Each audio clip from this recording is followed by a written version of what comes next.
co-salutatorian, Anika.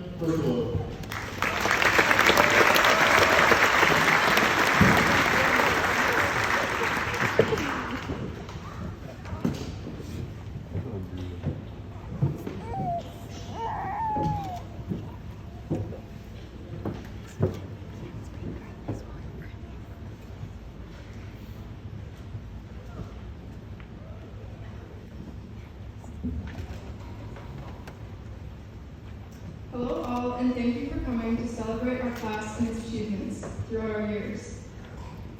As we now begin our separate journeys and making our individual lives, I wanted to share some of the most prominent lessons I have learned this past year. About a month ago, we were given an assignment in our English class to get advice from someone that we look up to, admire, or just simply someone in our lives. And that has been the spark of inspiration for my speech here today. I'm going to give you my top 3 lessons that I've learned. My first lesson I'm going to share is that there's always a brighter side to everything. There was a poem shared in class by a classmate this year that really stuck with me, so thank you, Elise, for sharing that with me. I'm going to read a few lines from it now. I am thankful for, by Nancy J. Carmody. I am thankful for the mess to clean up after a party, because it means I have been surrounded by friends. The taxes I pay, because it means I'm employed. The spot I find at the end of the parking lot, because it means I'm capable of walking. I highly encourage everyone else to read the rest of it when you get the chance. She goes on to state many other things that we often in life consider as a pain, but don't take the time to appreciate why they happened in the first place. In early January, I tore my ACL, and I was so quick to count the losses. No finishing my senior year of gymnastics, no final track season. I wasn't going to be able to dance at prom. I wasn't going to be able to do anything this summer, and it goes on and on. But what I didn't take into account was the reason I felt so devastated about missing these things. I had amazing teammates and coaches that made me love the sports.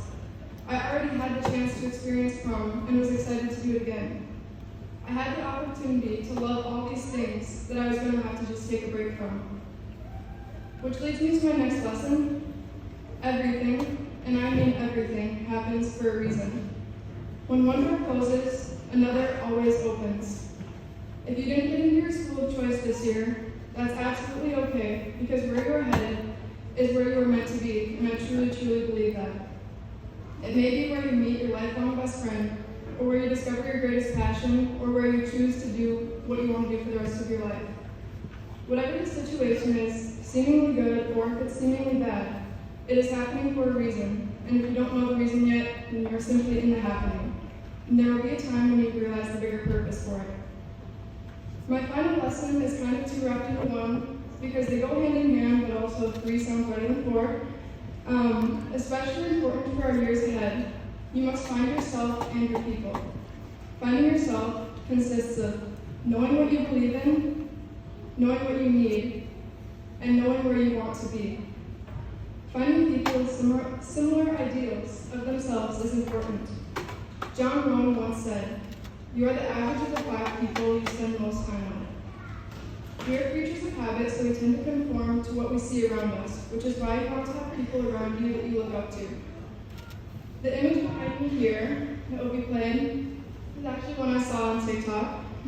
To me, this image asks the question, would you rather be your best among others, or be the best in a group of lower average? Find people that inspire you to achieve your goals. But as you do, keep in the front of your mind that those goals are yours. A classmate in my English class shared some advice of a teacher here at Watson High School. Ms. Schlegel said, "Don't wait for someone else to be proud of your accomplishments." You will only find purpose when you achieve for yourself, not to please others. You have to be your own cheerleader. As I finish, I want to remind you all of something Mr. Putin tells us every morning that might go over our heads because we hear it so much, but many non-students in here may not have heard it yet. There's only one person responsible for the quality of your life, and that person is you. If anything that I've said today has stood out to you, you must take charge of it and put in the effort to make the change. No one else is going to do it for you, and nothing will work unless you do. That might be what I'm working towards. Thank you all again for coming out today to support our class. We all appreciate it very much.